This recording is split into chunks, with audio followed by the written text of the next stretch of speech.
How to unbox and set up HP Sprocket Studio Photo Printers. Open the box and then remove the small box, the power cord, the AC adapter, and the printer. The smaller box contains the cartridge, the setup card, and the photo paper. To start, you'll need to install the HP Sprocket app. On your mobile device, go to the App Store or Google Play and download the HP Sprocket app. Be sure to enable Bluetooth, and if you have Android, enable location or location services. Set the printer on a clean, level surface and remove the plastic. Remove the plastic band from the paper tray. Connect the AC adapter to the power cord. Connect the power cord. Clear 5 inches directly behind the printer to prevent printing issues.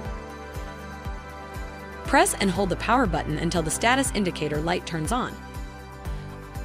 Open the HP Sprocket Studio Photo Paper without touching the glossy side of the paper. Open the paper tray cover. Hold the photo paper by its sides and then load it into the paper tray. The side with the HP logos should be facing down. Only load a single pack of photo paper. Remove the cartridge from its package without touching the ribbon. Open the cartridge door. Insert the cartridge into the slot until it clicks into place. Close the cartridge door. Open the HP Sprocket app. If prompted, tap OK to allow HP Sprocket to use Bluetooth. Select the arrow under My Sprocket. Check the Privacy Statement checkbox and then tap Let's Go. Enable the options for the full Sprocket experience. Tap OK or Allow, and then tap Next. Select Sprocket Studio from the list of printers.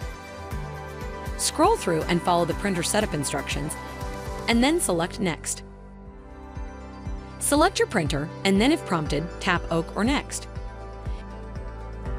If prompted to select an accessory, tap your printer. It might take up to 30 seconds to see your printer. If prompted, select Continue to reveal. Allow the app to access your camera and microphone, and then select Next. And finally, you can tap Enable Reveal to scan your printed photos and unveil additional content, such as live videos and other photos taken on the same date or location, or tap No Thanks to start having fun with your Sprocket.